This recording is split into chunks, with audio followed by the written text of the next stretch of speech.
Inteligencia Dental. El líder indiscutible y absoluto en educación dental a distancia en idioma castellano. Le da la más cordial bienvenida a esta conferencia grabada. Gracias a nuestros patrocinadores oficiales.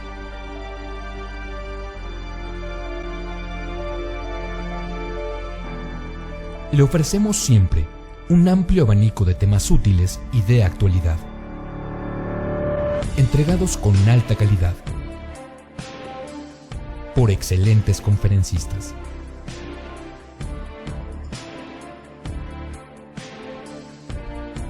Es un placer recibirle en nuestras conferencias Webex en vivo por Internet, con sesión de preguntas y respuestas, o en nuestras conferencias grabadas disponibles en nuestro canal de YouTube.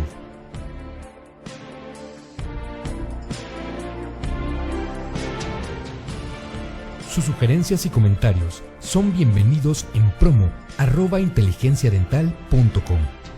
Por último, le invitamos a visitar nuestro website, en donde encontrará toda la información disponible: www.inteligenciadental.com. Que disfrute esta conferencia.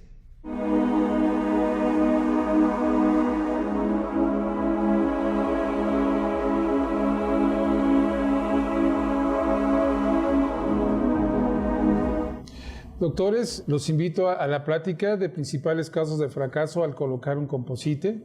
Creo que nos puede servir en algo para mejorar nuestra técnica de colocación de las resinas. Muchas gracias.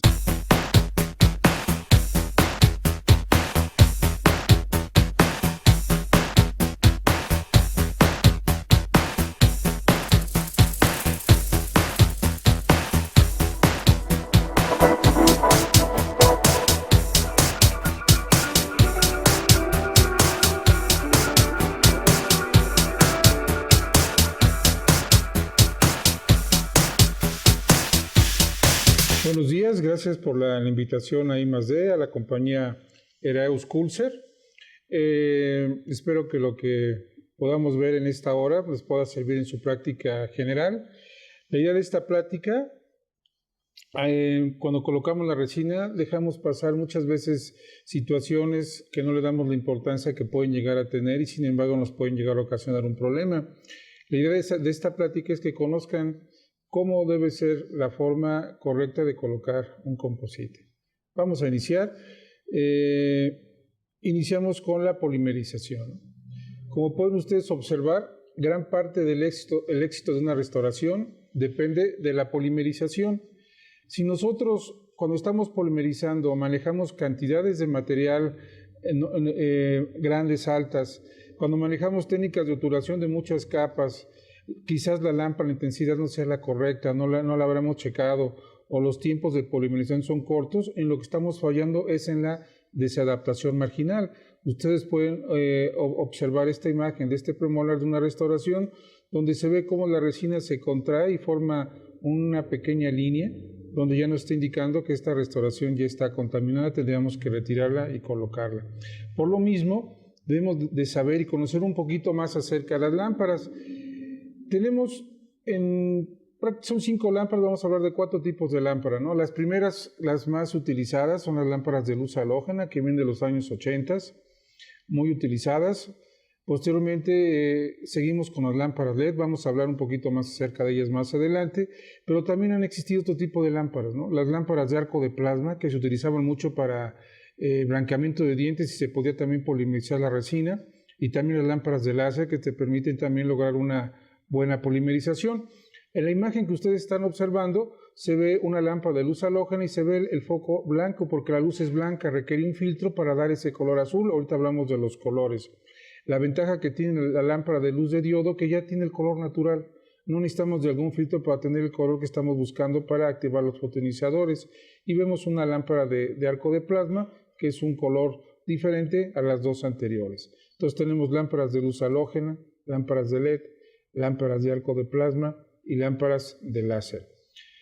Cuando aparecieron estas lámparas de arco de plasma, la primera generación, ustedes observen, tiene buena altura, pero la longitud no era demasiado estrecha y había zonas que estoy marcando donde los fotonizadores no se activaban completamente. Tuviese que aparecer la segunda generación, donde modificaron, se puede apreciar en esta imagen, la longitud de onda sí es más ancha, podía fotocurar.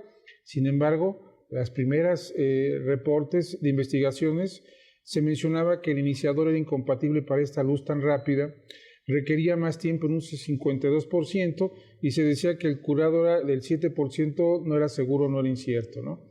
Entonces eran lámparas que muy bonitas, sobre todo mucho más costosas que una lámpara de luz halógena, pero pues no funcionaba igual que una lámpara de luz halógena. Bueno, otra lámpara que también existió en el mercado, la láser. La ventaja del láser que puede perfectamente utilizar, programar la máquina para tener exactamente la longitud de onda de acuerdo al fotonizador que se va a utilizar, como estamos aquí observando. Eran lámparas que tenían potencias en esa época más altas. En esa época que estaban las lámparas de luz halógena, el promedio era de 350 a 600 miliwatts. Aquí vemos que tenían 730 y se podía ajustar de 320, 480, 640 de acuerdo a lo que estábamos manejando, ¿no?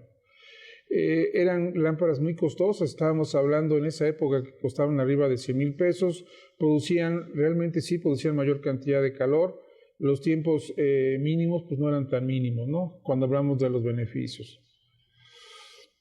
Al final uno puede llegar a pensar si vale la pena en relación costo-beneficio adquirir este tipo de tecnología. Yo creo que no. Una lámpara de luz halógena bien trabajada funciona prácticamente igual que una lámpara, en estos casos hablando de una lámpara LED. Bueno. Otro problema que se presenta con las resinas es la potencia. La potencia se mide en miliwatts, es el poder de la lámpara de poder penetrar a través de la restauración y llegar hasta la parte más profunda del composite. Cuando tenemos una cavidad profunda y colocamos los adhesivos, si la polimerización no es completa, se produce un efecto citotóxico sobre los ontoblastos. Sin embargo, los mismos materiales bien fotocurados se logra una reducción en la citoxicidad, ¿no? Entonces, vean lo importante que es tener una lámpara que tenga buena potencia. Vamos a hablar de dos medidas. Hablamos del poder de penetración de miliwatts y lo que es la longitud de onda que se mide en nanómetros. De lo que ustedes están observando en la imagen tenemos lo que será un arco iris, y de todo este arco iris, el color que yo necesito para que mi lámpara sea y se active completamente es este color azul fuerte e intenso, que tendríamos amplitudes que vienen siendo cercanos de 400 a cerca de 500 nanómetros de longitud de onda.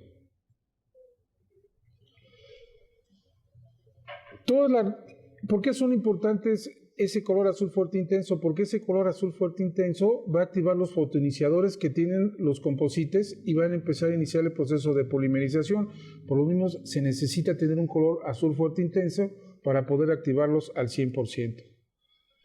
Hay muchos tipos de fotoiniciadores, los más comunes son los canforquinonas, pero hay diquetonas, propradionas, glucerinas, dependiendo la marca, los colores que tiene cada uno de los fabricantes. Empezamos con el más común, que son las canforquinonas. Si ustedes ven la longitud de onda, pues sí es bastante ancha. Estamos cerca de 468, 470 nanómetros. Si colocamos los propradiones, vean que están en 390. Las glucerinas están en 370. Lo que buscamos que cuando coloquemos la lámpara tenga una muy alta longitud de onda que pueda perfectamente cubrir cualquier tipo de fotoiniciador que se encuentre en esta zona, ¿no? Por eso es importante lo que estamos mencionando.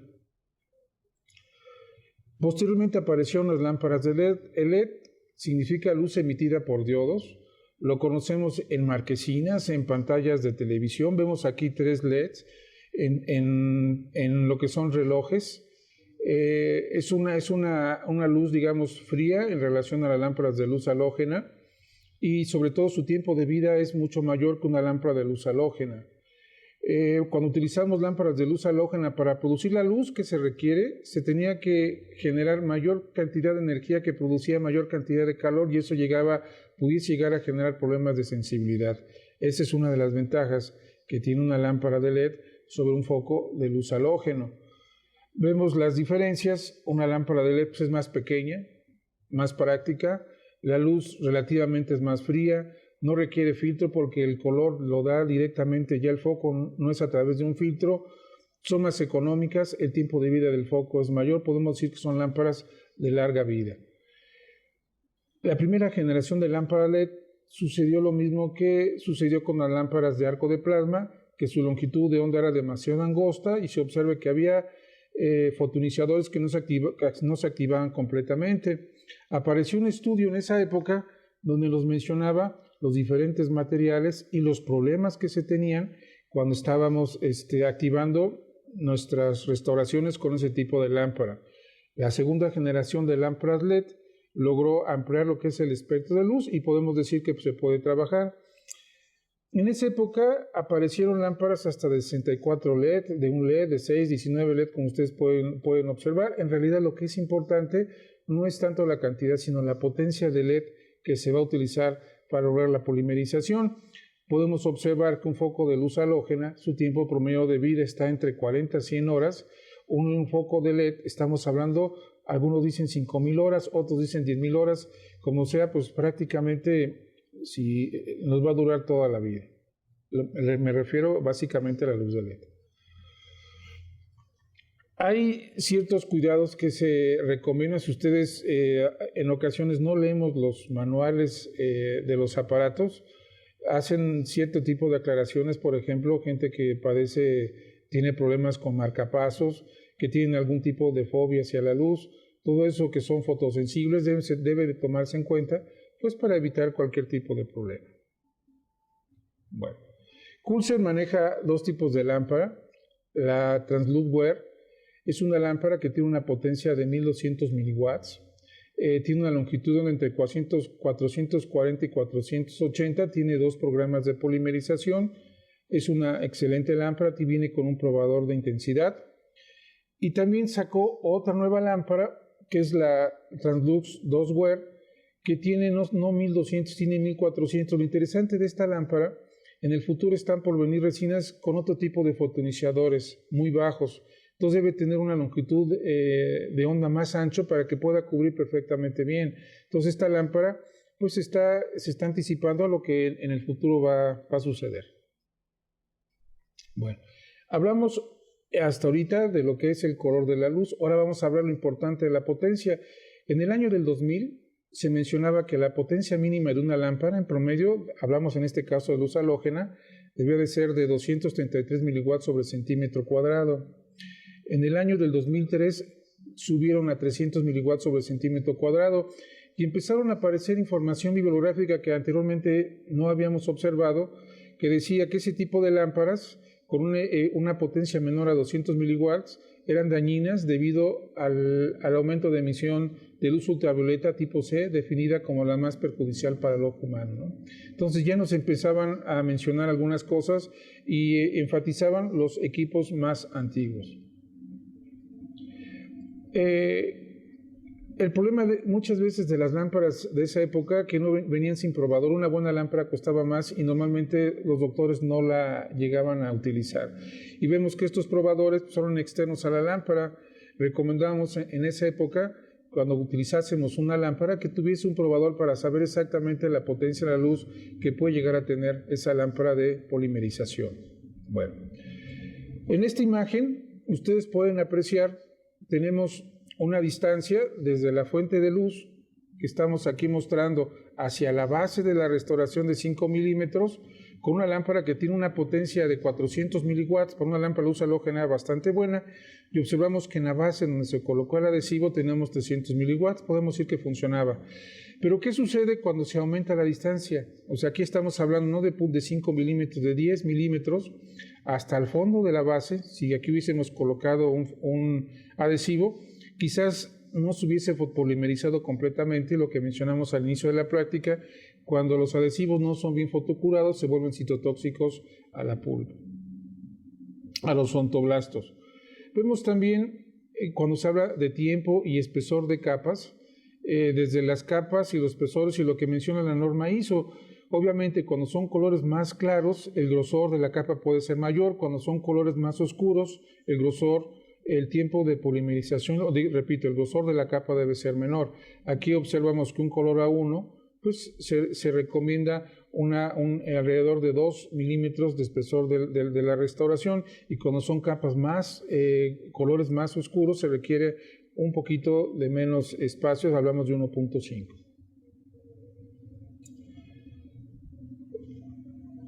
Durante mucho tiempo se dicen cosas que uno las repite sin sentido, sin tener cierta información. Se mencionaba mucho que las resinas eran atraídas hacia la luz.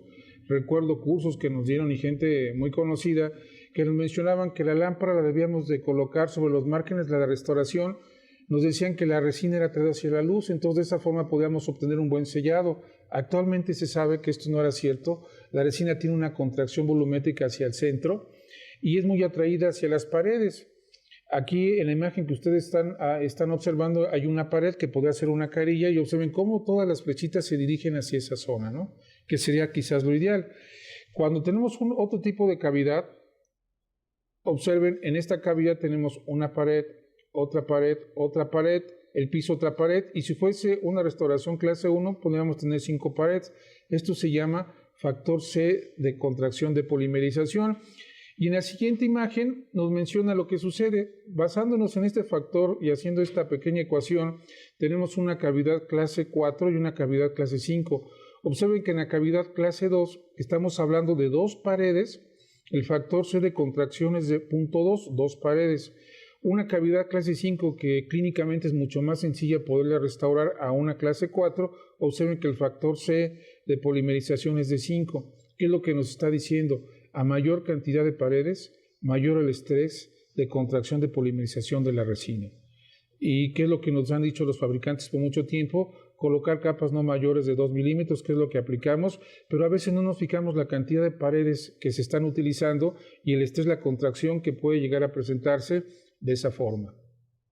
Cuando ustedes están polimerizando la resina, observen cómo las cadenas se empiezan gradualmente a cerrar hasta que se cierran, donde les estoy marcando con la flecha. Entonces quedan todas las cadenas cerradas, la resina está tensionada sobre lo que es el diente y cualquier cosita externa que estemos ocasionando va a ocasionar que se separe la resina de la restauración y nos empiece a presentar algún problema de percolación, filtración. Es tan grave lo que estoy mencionando que pueden ver ustedes en esta imagen, que es lo que sucede normalmente, que se separa la resina de lo que es el esmalte, y aquí ya nos presenta filtración. Es tan fuerte la contracción que puede llegar a romper la resina como aquí ustedes están observando y puede también llegar a fracturar prismas de esmalte que generalmente quedaron sueltos. Aquí vemos un problema. Observen que tenemos esmalte y tenemos buena cantidad de dentina. ¿Qué sucedería si yo esta misma cavidad, como la estoy mostrando, la amplío hasta esta parte y aquí la subo? Digamos, aquí ya no tengo dentina, aquí únicamente tengo esmalte y una gran capa de resina y aquí sí tengo dentina.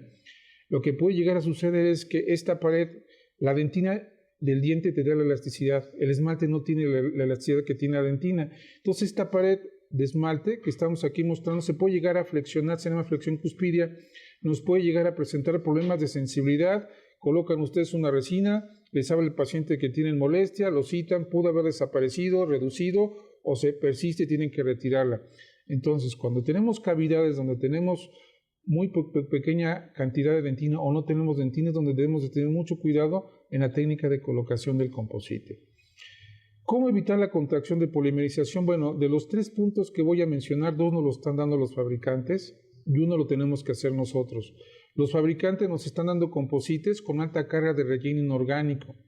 El problema de las resinas, de los composites, es en sí la resina, porque la resina es la que se contrae, nos va a presentar percolación, nos va a presentar filtración, no tanto lo que es el relleno. Entonces, al quitarle un poquito de resina y sacarle el relleno, mejoramos el estrés de contracción de la resina.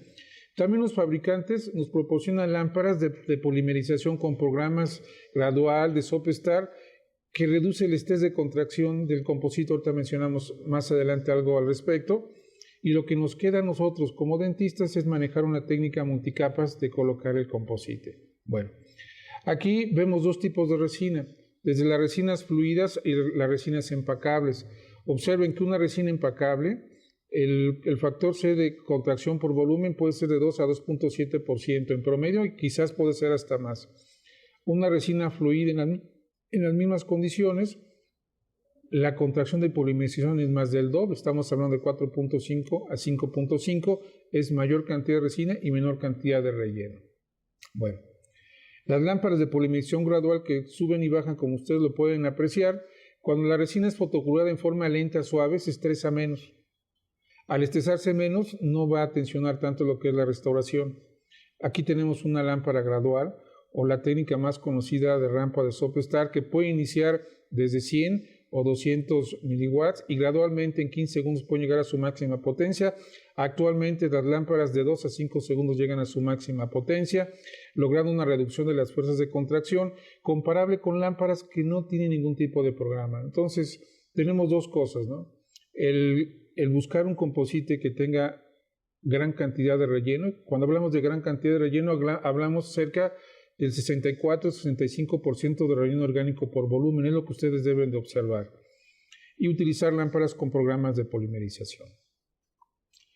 Seguimos con la técnica multicapas, donde debemos de tratar de involucrar la menor cantidad posible de capas en el momento que colocamos la resina. Veamos este ejemplo, donde colocamos una capa de resina. Observen, es un triángulo rectángulo, únicamente 2 paredes. Polimerizamos esa primera capa y empezamos a colocar la segunda, la tercera, la cuarta, la quinta capa, o sea, tratar de involucrar la menor cantidad posible de paredes y de esa forma el factor C de contracción va a ser muy bajo y los problemas de contracción y todo lo que viene arrastrando la contracción de polimerización van a ir disminuyendo. Bueno, aquí en esta imagen observen, a diferencia de lo que haríamos normalmente involucrar en todo el piso la primera capa, únicamente nos concentramos en estas 2 paredes, polimerizamos en estas 2 paredes y así sucesivamente hasta que la restauración ya esté terminada. Bueno.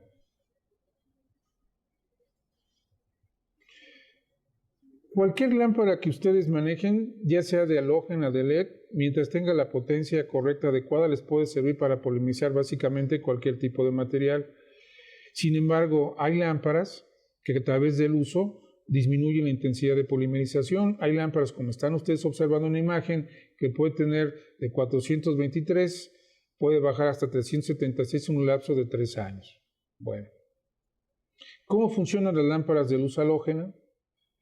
La tecnología que prácticamente esto ya no se utiliza, donde tenía lo que es el foco, vean, se prende el foco, que es luz blanca, pasa a través del filtro, que es un color azul, y ese color azul es el que va a salir, pero la luz es blanca, ¿no?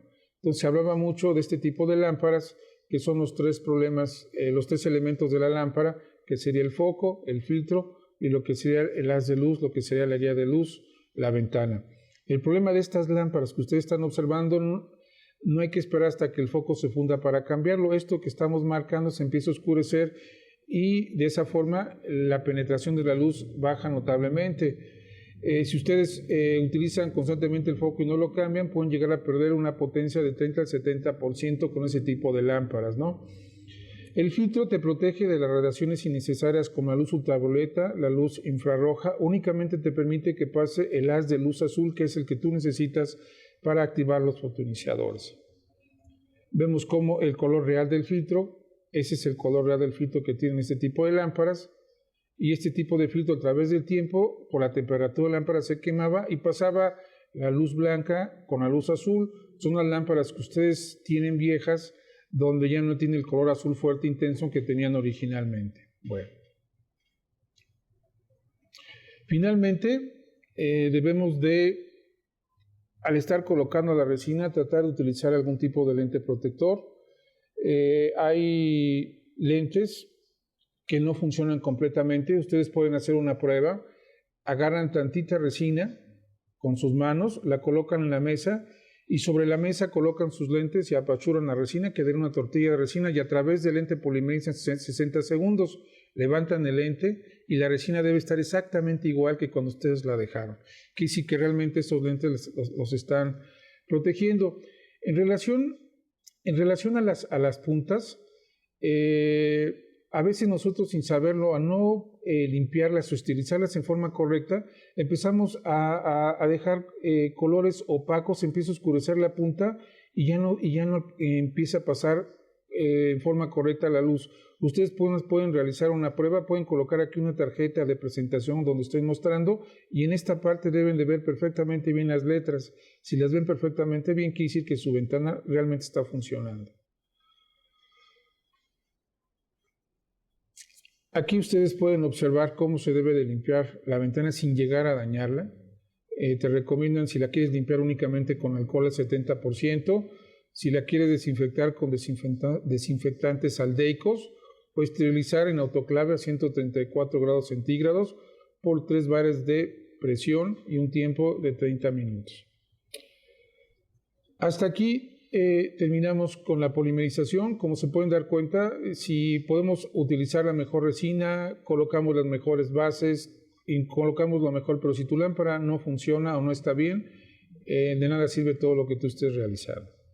Vamos a hablar ahorita un poquito de adhesivos dentinarios. Bueno, desde antes de colocar el adhesivo ya debemos de empezar a preparar lo que es la restauración. Anteriormente, estamos hablando en los 80s, recomendaba limpiar la cavidad con peróxido de hidrógeno, pero dejaba cierta liberación de oxígeno y afectaba la polimerización de la resina.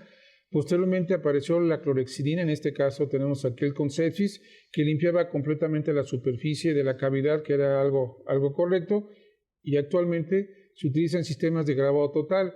La clorhexidina limpia perfectamente la superficie, sin embargo no tiene ningún poder de difusión dentro de los túbulos dentinarios. La ventaja que tienen los sistemas de grabado total, eliminan no la misma cantidad, pero muy cercana a la cantidad de la clorhexidina, pero con mayor difusión dentro de los túbulos dentinarios. Podemos utilizar los dos o utilizar uno de acuerdo a lo que ustedes consideren. Los adhesivos, la adhesión tanto al esmalte, pues en realidad ha habido muy pocos cambios. Hablamos de la desproteinización del esmalte, básicamente es lo último, lo nuevo. Lo que realmente es nuevo es la adhesión a la dentina. Los túbulos dentinarios, como ustedes lo están observando en esta imagen, son en forma de cono. En la parte superficial de la dentina, se observan, está demasiado angosto, y en la medida que van bajando hasta cerca ya de la pulpa, observen que va ampliando lo que es el túbulo, digamos que es un cono invertido.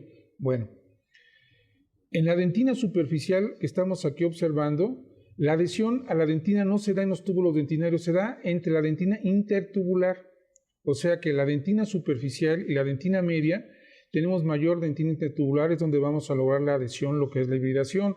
Observen que en una dentina superficial tenemos el 86% de dentina intertubular, o sea que tenemos una adhesión bastante buena. Tenemos únicamente una cantidad de túbulos dentinarios en la dentina superficial de 18,000 por milímetro cuadrado, en la dentina media cerca de 25,000 por milímetro cuadrado, pero ya cuando estamos en dentinas profundas puede ser de 66,000 a 90,000 túbulos por milímetro cuadrado.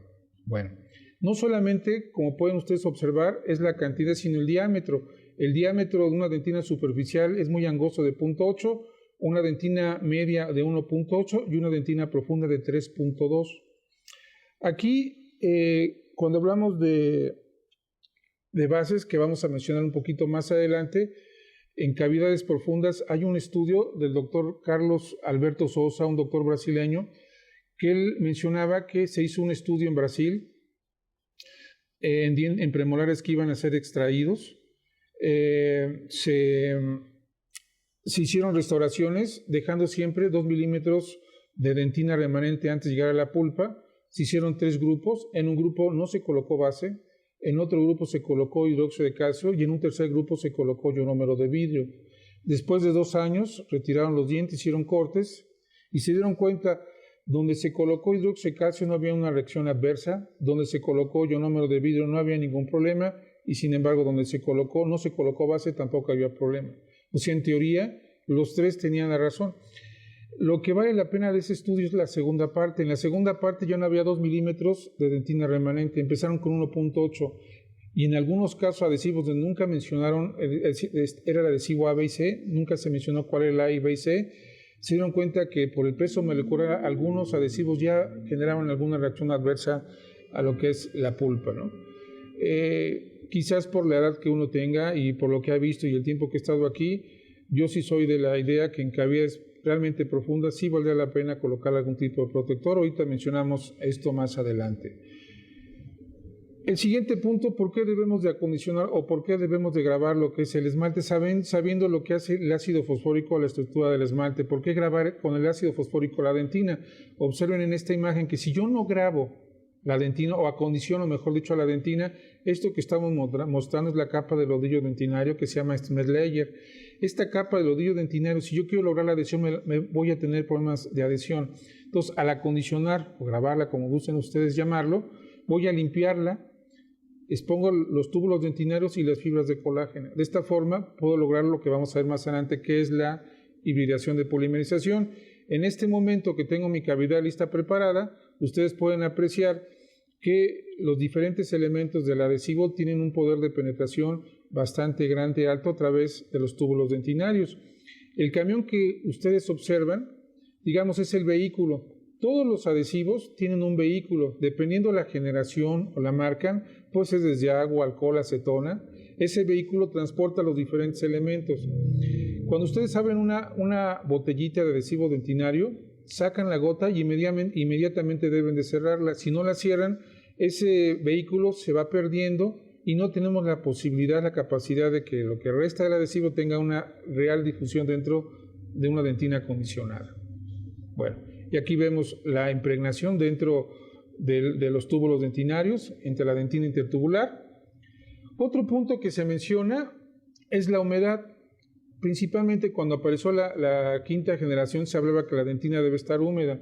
Cuando tenemos una dentina húmeda, es una dentina brillosa. Entonces las fibras de colágeno, aquí la estamos mostrando, la imagen de los cabellos, vean que no se colapsan y tenemos una buena hibridación. Sin embargo, cuando nosotros secamos o desecamos la dentina, se colapsan las fibras de colágeno y se pierde básicamente la adhesión. Por eso es importante que la dentina tenga cierta humedad. Bueno, vamos a hablar ahorita básicamente de dos generaciones de adhesivos dentinarios que son las actuales.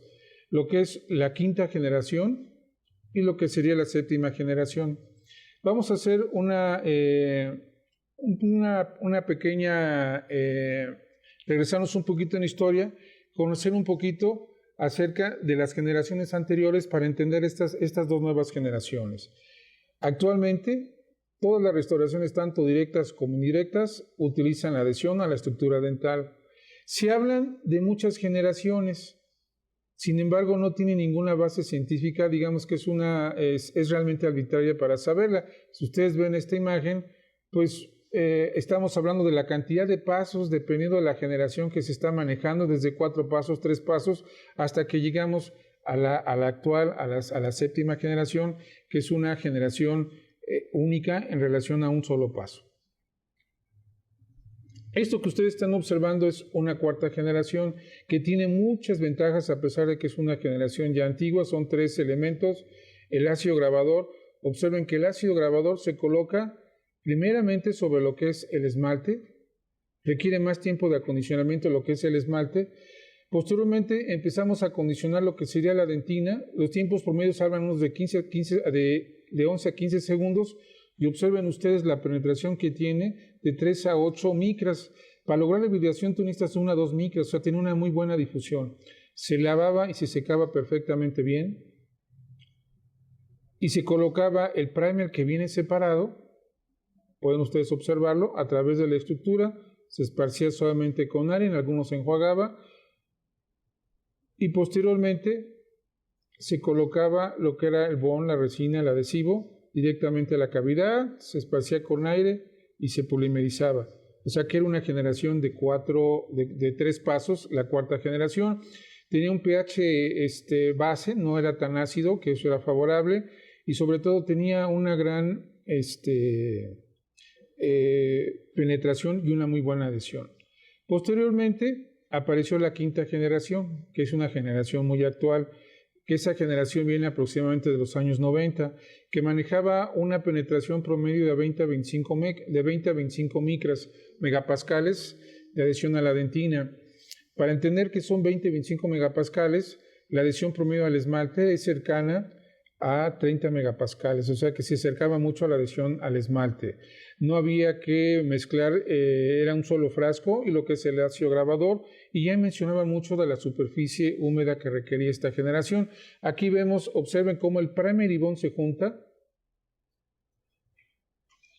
y ahí seguíamos grabando igual que la generación anterior. Vean, empezamos con el esmalte, seguimos posteriormente con lo que sería la dentina, lavábamos y secábamos perfectamente bien. Era una técnica mucho más rápida porque nos ahorrábamos un paso. colocabas el siguiente frasquito que ya incluía lo que es el primer y bond, lo frotabas, esparcías con aire y polimerizabas y obtenías buena adhesión. Se hablaba que la penetración de este sistema era cercano a 2 micras, que podías perfectamente lograr la hibridación. Esta generación, este es el adhesivo de la compañía Kulzer, Gluma Bond 5. Esta generación empezó a hablar mucho de la hibridación. Aquí vamos a entender qué es la hibridación. Esta capa que estamos mostrando es la capa del oído dentinario. Cuando ustedes acondicionan, o sea, graban esa zona, van a eliminar esa capa del ovillo dentinario. Al eliminar la capa del ovillo dentinario, estamos exponiendo las fibras de colágeno. Colocamos el adhesivo dentinario, observen, se empieza a impregnar a través de las fibras de colágeno y posteriormente, al tener cierta humedad en la dentina, empezamos a cubrir completamente las fibras de colágeno y logramos la hibridación. Este es el mecanismo de adhesión de la dentina que se llama hibridación. Este tipo de sistemas tiene muy buena adhesión a la dentina como al esmalte. La compañía Kulzer utiliza glutaldehído como un desensibilizante que ya viene incluido en todos los adhesivos de la compañía. Este adhesivo tenía una cantidad de relleno de 2,5 de dióxido de silicio y su vehículo era el alcohol, y se formaba una capa alrededor de 3 a 5 micras, que era lo normal que se utilizaba. Posteriormente a esto apareció la sexta generación. Regreso un poquito a la quinta generación. Se puede utilizar básicamente restauraciones directas, indirectas, en tratamiento de áreas hipersensibles. La sexta generación también son de 2 pasos, observen, pero es diferente. Aquí el ácido grabador se mezcla con el primer y el bond únicamente se aplica. Se coloca al mismo tiempo el ácido grabador con el primer, como lo estamos aquí observando, y sin embargo vean que la penetración puede ser de 0.5 a 1 micra, o sea que la hibridación era mínima, era muy pobre, y podemos decir que esta generación, aunque existió, básicamente nunca tuvo ninguna presencia en el mercado. Aquí aplicamos el adhesivo, el bond, y aquí vemos la capa híbrida que estamos aquí mostrando. Bueno, la séptima generación es una generación, digamos, de un adhesivo autocondicionante, que no quiero decir todo en uno, pero muy cercano a eso, que apareció en los principios del 2003. La adhesión era entre 20 a 30 megapascales promedio, era un solo componente y la sensibilidad era muy baja, se calcula que era el 1% posoperatoria. Dentro de los adhesivos es la más baja que se tiene, ¿no? Kulzer maneja su sistema Gluma Cell Edge, que es un sistema adhesivo autocondicionante. Bueno, ¿cómo funciona? Fíjense, todos los frasquitos al mismo tiempo, el ácido grabador, el primary bond, se aplica sobre la estructura, observen, perfectamente bien. Una vez que se aplica sobre la estructura, la dejamos reaccionar 30 segundos, impregna perfectamente bien la superficie de la dentina, tiene buen poder de difusión, de penetración, y posteriormente a esto se polimerizaba y ya teníamos la colocación del adhesivo. Pues era mucho más sencillo, te ahorrabas el grabar, lavar, secar, colocar el adhesivo, colocar el primer, colocar el bond, todo lo hacías en un solo paso, ¿no? Ahorita vamos a ver dónde funciona mejor este tipo de generación. Este tipo de adhesivos tienen, le repito, adhesión al esmalte como a la dentina, no requiere mezcla, no requiere refrigeración como cuando aparecieron en un principio se mencionaban, y una técnica de aplicación relativamente fácil y sencilla. Bueno. A diferencia de las de quinta generación, si ustedes observan, la cantidad de relleno orgánico es menor, es de 1%, y no tiene alcohol, tiene acetona como vehículo, este tipo de generación, y su capa pues sigue siendo igual a la anterior, de 3 a 5 micras, similar a un adhesivo de quinta generación. Bueno, ¿cómo se aplica? Recuerden, se abre el frasquito, se coloca la gota y se cierra inmediatamente. Se frota en las cavidades, se deja reaccionar 1 o 2 capas, alrededor de 20 a 30 segundos, se esparce suavemente con aire y se polimeriza. Eso es todo. Como pueden observar, es relativamente rápida y sencilla. Aquí tenemos las dos generaciones, la quinta y la séptima, ¿no? La quinta generación pues está recomendada para restauraciones directas o indirectas, ¿no? Donde utilizaríamos un adhesivo de séptima generación, igual en restauraciones directas e indirectas, pero principalmente, por ejemplo, en pacientes difíciles, pacientes pediátricos, áreas hipersensibles, restauraciones quinta clase donde la humedad, el dique duro y la humedad no es tan fácil colocarlo. Creo que serían los lugares donde se puede utilizar una séptima generación. En ocasiones, cuando tenemos dentina esclerótica o esmalte muy calcificado, pues se tiene que grabar. Independientemente de que se utilice un adhesivo séptima generación, sí se tendría que grabar para mejorar la adhesión, aún utilizando un adhesivo de séptima generación. Bueno, otro punto que yo le doy mucha importancia es la colocación de las bases. Básicamente, de todas las bases que actualmente utilizamos para el consultorio, creo que son dos, sería el hidróxido de calcio y lo que sería el ionómero de vidrio, ¿no? Aquí observan ustedes una dentina y la colocación de una capa, en este caso de hidróxido de calcio. Se sabe que cualquier elemento de la resina que entre en contacto con la pulpa la mata. Y no solamente entre en contacto, estando cerca la puede llegar a matar. Ahorita vamos a entender lo que estamos mencionando. Aquí, en esta imagen de microscopio, se puede, lo que estoy mostrando con la flechita es una agresión al diente, es una caries crónica. La información de los odontoblastos llega a esta área donde está la flecha, se cierra y va a ayudar a que la agresión llegue hasta acá. Lo cerró. Si la agresión sobrepasase esta pared y sigue bajando, llegaría a esta capa que se llama predentina. El momento que la agresión llegue a la predentina, el diente está muerto. Para evitar que la agresión llegue al diente, estas células mesenquimales indiferenciadas que estoy mostrando pasan a la superficie y ayudan a proteger, a formar otra segunda barrera y evitar que la agresión llegue a la capa dentina y el diente está muerto. Bueno, ¿cuál es el problema? El problema está que estas células mesenquimales indiferenciadas están para reaccionar hasta los 40-50 años. Si tenemos un paciente de una cavidad profunda y la condicionamos, y puedo yo decir que tuve éxito porque no tuve sensibilidad, ese mismo paciente me puede regresar al año, a los 2, 3, 4 años, sus mecanismos de defensa de ese diente prácticamente son inexistentes y pues le reduciría la vida de ese diente. El hidróxido de calcio, como todos sabemos, tiene una buena compatibilidad biológica, es un germicida por su elevada alcalinidad, también es antibacterial y forma una dentina de reparación. En eso estamos todos correctos. Bueno, el hidróxido de calcio convencional, su problema es la solubilidad y el tiempo promedio que dura una vez que se coloque. Se calcula que es cerca de 6 meses, o sea que colocan hidróxido de calcio y después de 6 meses prácticamente esa capa es inexistente, es una capa muerta que se va a llenar a través del tiempo de bacterias. Por lo mismo, nos manejan ionómeros de vidrio fotocurables, donde tiene mejores propiedades físicas, es menos soluble, es más confiable, tiene una adhesión porque tiene monómero de resina y su tiempo de vida es mayor. La pregunta que yo siempre me he hecho, que no tengo una respuesta, para que tenga una buena adhesión al composite debe tener algún tipo de resina. El último que yo quiero es tener una capa de monómero en una cavidad profunda, ¿no? Y ese siempre ha sido mi duda, qué tan bueno o malo puede ser este tipo de hidróxido de calcio.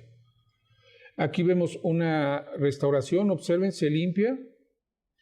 Vemos que no hay ninguna exposición aquí en lo que es la cámara pulpar. Limpiamos perfectamente la cavidad y colocamos una capa de hidróxido de calcio. Si es una cavidad muy profunda, puedo colocar una capa de ionómero de vidrio.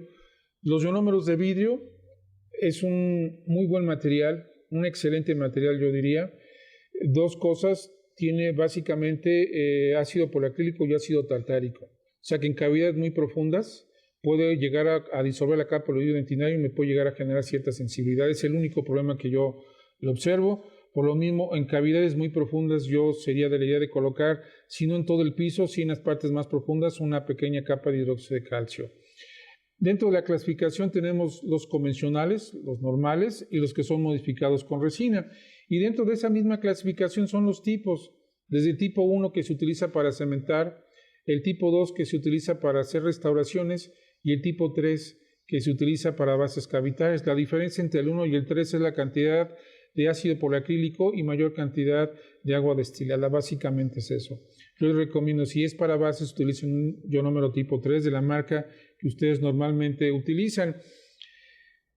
Los ionómeros de vidrio, demostrado a partir del 2013 en estudios, tienen una completa compatibilidad biológica, todas las ventajas que nos va a dar la liberación de fluoruro, y algo que no tienen otro tipo de bases es la adhesión. Es una adhesión tanto a la dentina y también a lo que es el esmalte. Sí es cierto, la adhesión no sobrepasa los 10 megapascales y si la manipulación no fue la correcta, esos 10 megapascales pueden bajar y van a ser muy pobres. Pero ¿qué otra base te permite ese tipo de adhesión, ¿no? Además, la resina se pega muy bien a una capa de ionómero de vidrio. Tiene buenas propiedades mecánicas, rigidez a diferencia del dióxido de calcio, sigue siendo estético y no tiene los problemas del hidróxido de degradación y desintegración. Se puede utilizar como liner, que son capas menores a 0.5, como bases, capas mayores de 0.5, y también puede ser un material restaurador. Los usos, todos los conocemos en diferentes ramas, desde cirugía, periodoncia, endodoncia, prostodoncia. En restauraciones intermedias, ven lo que menciona, pacientes con múltiples lesiones cariosas como procedimiento para la inactivación de la caries. O sea que se puede colocar el ionómero de vidrio, se inactiva y posteriormente se coloca ya una restauración definitiva. Al final, recomendamos, le repito, es algo personal, en una cavidad muy profunda colocar una capa mínima, al menos en las zonas más profundas de hidróxido de calcio, y una segunda capa de ionómero de vidrio. Bueno. Vamos a hablar de lo que es el aislamiento.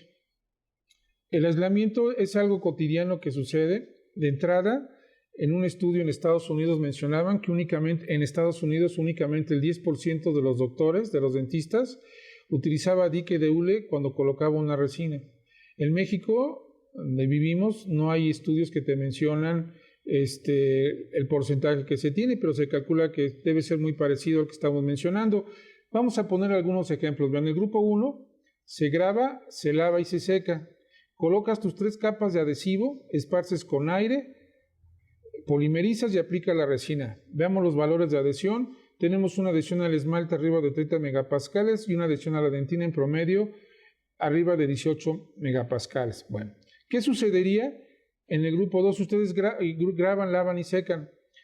Se voltean, van a colocar adhesivo y se percatan, porque a veces ni siquiera nos percatamos, de que con rollos de algodón el paciente con su lengua movió el algodón y humedeció la dentina que yo había grabado y el esmalte. Como yo me di cuenta, simplemente seco con aire, y en el grupo 3 no solamente seco, lavo y seco. Tanto en el grupo 2 y 3 coloco mis 3 capas de adhesivo, esparzo con aire, polimerizo y después aplico mi composite. Vean lo que sucede en el grupo 2. En el grupo 2, donde simplemente sequé, perdí prácticamente la adhesión a la dentina y la mitad de la adhesión al esmalte. Y en el grupo 3, donde lavé y sequé, prácticamente solucioné el problema. Y es algo que nos sucede normalmente en el consultorio. En el grupo 4 y en el grupo 5, observen, en el grupo 4 se graba, se lava y se seca. La contaminación se presenta, observen, después de que coloqué el adhesivo, pero todavía no está polimerizado. Es muy importante, no está polimerizado. Vuelvo a lavar y secar como lo vimos hace ratito, por absorción. Colocas tu adhesivo, polimerizas y aplica la resina y ven lo que sucede en el grupo 4. En el grupo 4 solucionaron el problema. El verdadero problema está en el grupo 5 y 6. Vean que en este caso ya está polimerizado, vean, ya está polimerizado. Aquí se lavó y se secó y se aplicó el composite, aquí se lavó y se secó, se aplicó el adhesivo y el composite, y sin embargo, observen que prácticamente perdimos la mitad de la adhesión a la dentina. Digamos que solucionamos parte de la adhesión al esmalte, pero la dentina la perdimos.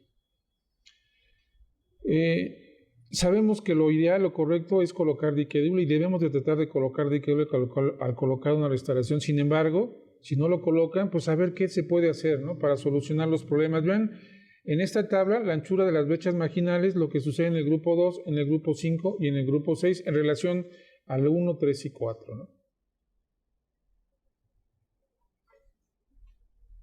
Conclusión: cualquier contaminación del adhesivo ya polimerizado compromete seriamente la adhesión y no importa que se realice un lavado cuidadoso. En estos casos se recomienda remodelar la cavidad y repetir el proceso de adhesión desde el principio. Imagínense una cavidad donde ustedes ya grabaron, colocaron su adhesivo y lo polimerizaron y se contamina, tendrían que volver a rayar, retirar y volver a iniciar. Entonces debemos de tener mucho cuidado en lo que estamos mencionando. Evitar secar las zonas contaminadas con aire. La contaminación del adhesivo no polimerizado no es una situación crítica porque la saliva y el adhesivo se puede lavar fácilmente y lo pueden volver a aplicar, ¿no? Bueno. Para terminar, vamos a hablar un poquito, ya poquito tiempo, de lo que serían los problemas de sensibilidad cuando estamos colocando una resina. Yo escuchaba lo que decía un profesor, que muchas veces desde antes de que empezamos a colocar la resina empezamos a agredir el diente al utilizar fresas que no tienen en realidad un grano, que desgastan pero generan calor muy alto. Después de eso colocamos una capa de hidróxido de calcio que es sucal, colocabas ionómero de vidrio que es ácido polacrílico con ácido tartárico, grababas con ácido fosfórico, colocabas una resina que es un ácido metaquilato y finalmente utilizabas una lámpara que generaba gran cantidad de calor. Pues cómo no le va a doler al paciente, ¿no? Entonces sí debemos de saber lo que estamos aplicando y tratar de tomar las medidas necesarias para que nuestra resina sea nuestro mejor amigo y no nuestro peor enemigo. Hay soluciones que se utilizan cuando colocamos una resina que se manejan con la hipersensibilidad dentinaria. Bueno, ¿qué es la hipersensibilidad dentinaria? La hipersensibilidad dentinaria es una reacción al dolor al aplicar un estímulo sensorial inofensivo. Bueno, ¿qué esto quiere decir? Que si ustedes, por ejemplo, muerden algo, les duele y desaparece.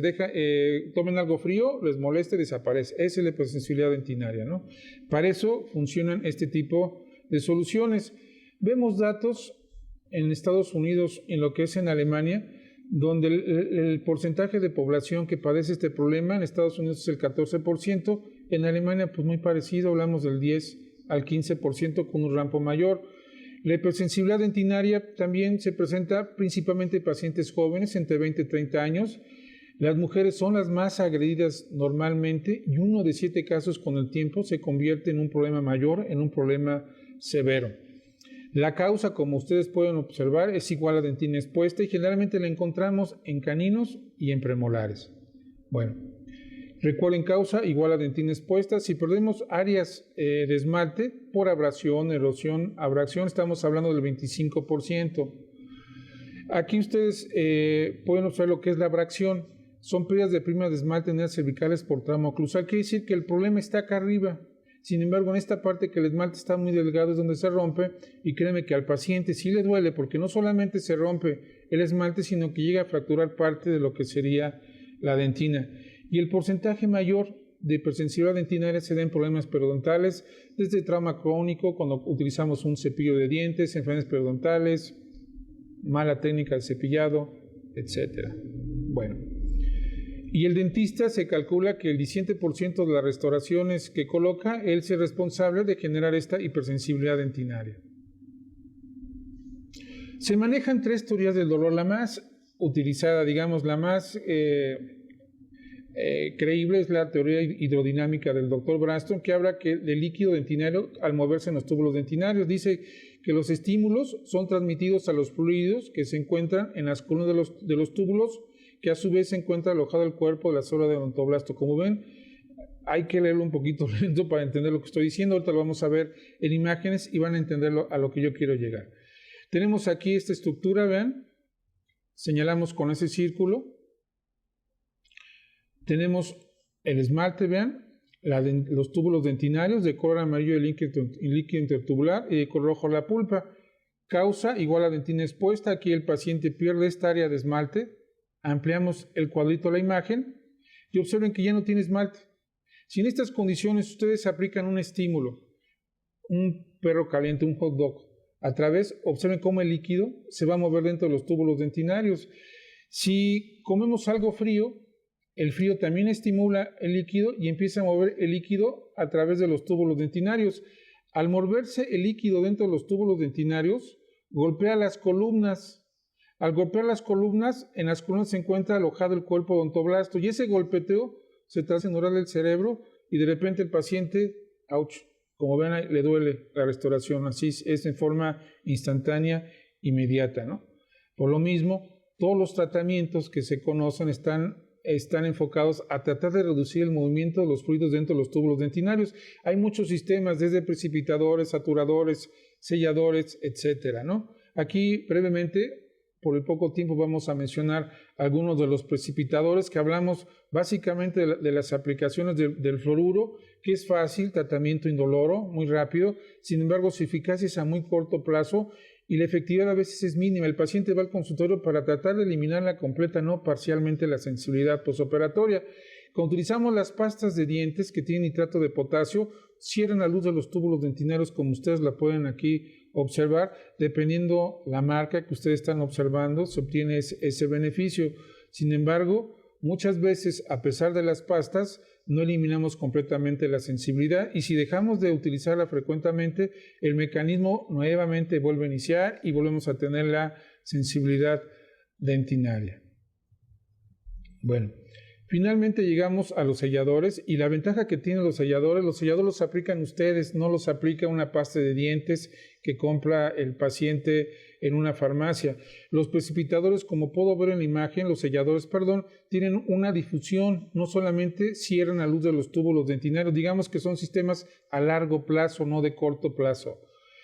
De los selladores, cuando entramos en la escuela, empezábamos, colocábamos amalgamas y nos pedían el copal, era el sellador que se utilizaba en esa época. Ahora se manejan otro tipo de materiales enfocados ya no a amalgamas, sino a la colocación de resinas.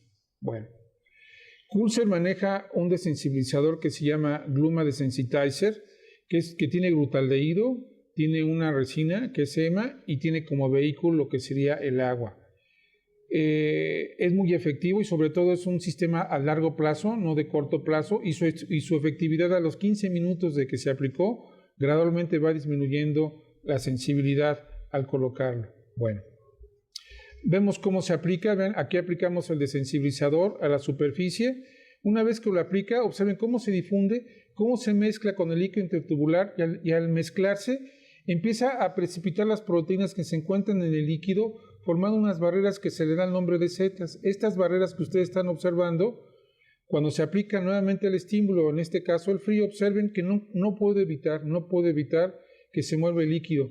Pero lo que sí puedo lograr, que el golpeteo por estas barreras que estoy colocando sea más suave a las columnas donde se encuentra alojado el cuerpo odontoblasto, y de esa forma reduzco la posibilidad de sensibilidad dental. Y otra cosa de este sistema, que también me permite, aumenta y me mejora la eficacia de los adhesivos dentinarios. ¿Cómo se aplica? Observamos que se limpia perfectamente lo que es la estructura del diente, lo frotamos 30 segundos, esparcimos con aire y enjuagamos. En una zona, por ejemplo, de un cuello, no hay que fotopolimerizar ni nada. A los 15 minutos empezamos a ver ventajas. Si tenemos un muñón donde previamente, cuando estuvimos colocando los provisionales, antes de hacer la cementación definitiva, me percato que hay sensibilidad, vean, igual froto 30 segundos, esparzo con aire, enjuago y aplico y cemento ya mi restauración. Si voy a colocar una restauración, aquí hay un cambio, vean. Si yo aplico únicamente el Gluma Desensibilizador, antes de aplicarlo, de flotarlo 30 segundos, esparcir con aire y enjuago, debo de grabar. O sea, antes del punto 2, el 3, en esta zona, acondiciono, grabo, lavo y seco, aplico el desensibilizador y después aplico el adhesivo dentinario. Esa sería la única diferencia. Lo podemos utilizar en zonas, en cuellos hipersensibles, y también lo podemos utilizar en algún tipo de restauraciones. Para resumir, te reduce, elimina, mejor la eficacia del adhesivo y es un excelente agente de rehumectación. Es el adhesivo más reconocido, digamos, fue el primero, fue hecho por la compañía Bayer, posteriormente pasó a la compañía Coolser y se trabaja como Gluma Desensitizer. Finalmente, ya para terminar esta plática, ningún desensibilizador te puede garantizar el éxito completo. Lo único que te lo puede garantizar es la mezcla, es aplicar un desensibilizador como el Gluma Desensitizer, pedir al paciente que se aplique una pasta de dientes y que regrese al consultorio, volver a aplicar una segunda capa, y seguramente esa combinación me va a dar el éxito. Por mi parte es todo. Estamos ya a la hora una hora que es el tiempo que tenemos. Disculpen, la última parte me fue más rápida para no pasarme de ese tiempo. Espero que lo que mencionamos les pueda llegar a servir. Créanme que si colocan bien una resina con las resinas de ahora, la expectativa de vida es muy grande, no es como antes. Y si ustedes le dan el mantenimiento a ese tipo de restauración, estamos hablando de restauraciones arriba de 8 años sin ningún problema. Estoy a sus órdenes para cualquier duda que puedan llegar a tener. Muchas gracias.